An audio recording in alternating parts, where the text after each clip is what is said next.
एक सच्ची घटना मैं आपको बता रहा हूँ रिलेटेड टू बुद्धिज्म।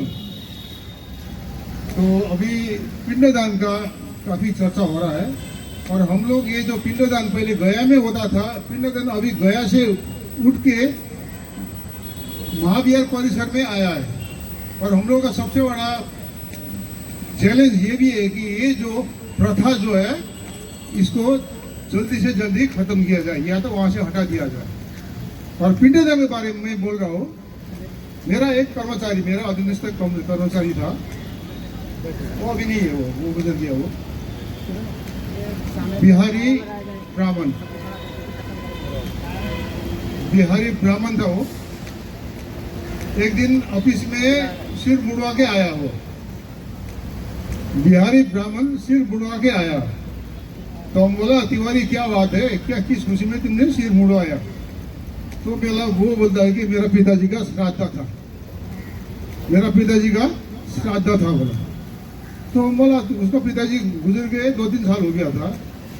तो तेरा पिताजी काफी पापी था क्या? तेरा पिताजी काफी था कि अभी तक उसको मुक्ति नहीं मिला है और अंतरिक्ष में अभी भी वो भूखे पेट भटक रहा है और तुम खाना खिला के उसको खुशी करके उसको मुक्ति पार कराने का कोशिश कर रहे हो। तो तुम्हारा पिताजी पक्का पापी था। तो वो बोलता कि सर आप क्या बोल रहे हो? बोला, हम नहीं बोल रहे, तुम खुद ही दिखा रहे हो सिर मुड़ा के। तुम्हारा पिताजी he was a very gentleman, अच्छा आदमी था और बौद्ध सिद्धांत, बौद्ध दर्शन के आधार पर उसको अभी तक पक्का दूसरा जन्म हो चुका है। उसने कोई अच्छा वंश में, अच्छा गर्भ में उसने जन्म ले चुका है ये। और तुम अभी बेकार का एक अंधविश्वास पाल के बैठे हो, ये सिर मुड़ा के 3 साल 2 साल के बाद भी तुम तुम्हारा पिताजी को खाना खिला के पार कराने की कोशिश करी हो। ये कुछ भी नहीं है, दिस इज प्योर अंधविश्वास, ब्लाइंड फेथ, सुपरस्टिशन। तो वो भी उसने मान लिया कि सर आप बात ठीक ही बोल रहे हो। तो ये है बुद्धिज्म का। और हम वज्रयानी बुद्धिज्म मानते हैं। हम लोग वज्रयानी बुद्धिज्म के आधार पर 7 दिन का एक चक्र होता है और 7 चक्र होता है। 7 चक्र में अवधि में जब आदमी मरने के बाद उसका कहीं ना कहीं जन्म होता ही है, एज पर हिज कर्म। किस कर्म के उसने जीवन बिताया है। और कल हम यही बोल रहे थे कि इतना अच्छा सुयोग मौका मिला है हम लोग को पुण्य अर्जन करने का, ये महाविहार मुक्ति आंदोलन में सहभागिता बनने का। और किसी ने आलस्य बस, मूर्खता बस या दुर्भाग्य बस वो लोग इसमें सहभागिता नहीं दे रहा है या विरोध कर रहा है, ये उन लोगों का दुर्भाग्य है। अदरवाइज इतना अच्छा मौका मिला है अपना एक पुण्य कमाने का। पुण्यं सुखम जीवित संख्यमी। मरने का टाइम पर, लास्ट मेंटल स्टेट, आदमी मरने का टाइम पर उसका जो है, उसका आंख में उसका जीवन का कर्म का फ्लैशबैक आंख में आता है।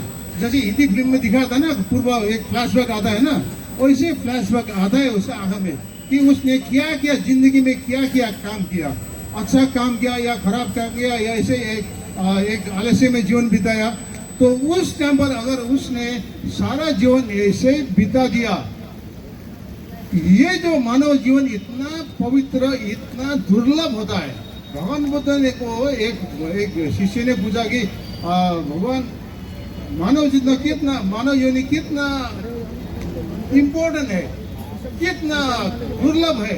तो भगवान बुद्ध ने वही समुद्र के किनारे में चल रहे थे तो उसने एक मुट्ठी बालू उठाया, बोलता ये है मानव योनि और जितना बालू दिखे वो है प्राणी योनि। मीन्स मानव योनि कितना इम्पोर्टेंट है। और ये मानव योनि आपने उसको सही उपयोग नहीं करके इसको गवा दिया, तो मरने के टाइम पर आपको जिस तरह से आपका जीवन का कर्म फल आपका आंख में आएगा, उस टाइम पर महापश्चाताप होगा। अगर आपने अच्छा काम किया है, एक सुख संतुष्टि का भाव उत्पन्न हो जाएगा। वो संतुष्टि का भाव आपको दूसरा कर्म में सही हिसाब के एक सामंजस्य मिलने वाला गर्भ में आपको ऑटोमेटिकली लेके जाएगा। अगर आपने कर्म अच्छा नहीं किया है, आपका मन में एक पश्चाताप हो गया, एक छटपटाहट हो गया, तो आपको क्या होगा कि अरे हमने तो बहुत ही बड़ा भूल काम किया है, इतना अच्छा मौका मिला था हमको, ये हमने ये गवा दिया ऐसे मूर्खतावश या आलस्यवश। तो ये जो छटपटाहट में आपको जब प्राण अंत होता है तो उस टाइम पर वो आपका चेतना सीधा पशु योनि में या तो प्रेत योनि में चला जाता है। तो ये इतना अच्छा मौका अभी हम लोग को मिला है, ये इसको गंवाने मत देना दीजिए। आप अपना दोस्त बहुत लोगों को बोलिए कि सबका सब इसको सहभागिता होने के लिए, और भगवान बुद्ध के प्रति हमारा जो एक दायित्व बनता है वो पूरा करने का।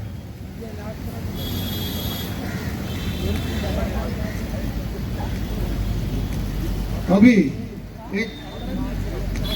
एक बात चल रहा है कि अखंड भारत का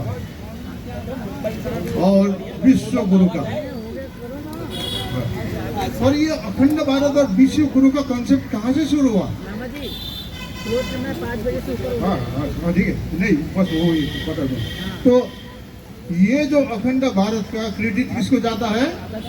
बुद्धिज्म को जाता है, सम्राट अशोक को जाता है। और विश्व गुरु होने का क्रेडिट श्रेय किसको जाता है? नालंदा यूनिवर्सिटी को। और इसके लिए सबका प्रणेता कौन है? बुद्धिज्म ही है, और वो भी बिहार है। पर क्या हुआ कि अंग्रेजी में बोला जाता है ना कि if religion is lost, culture is lost. Once culture is lost, identity is lost. Once the identity is lost, everything is lost. अगर धर्म नष्ट हुआ तो संस्कृति नष्ट होगा, संस्कृति नष्ट हुआ तो परिचय नष्ट होगा, और एक बार परिचय होने के बाद सब कुछ नहीं रह जाता है। अब बिहार का हालत वही है। अब तो अभी हम लोगों का दायित्व बनता है कि सम्राट अशोक का गौरवमय इतिहास से बिहारवासी को फिर परिचय कराना है। तो समय नहीं है, साधु साधु।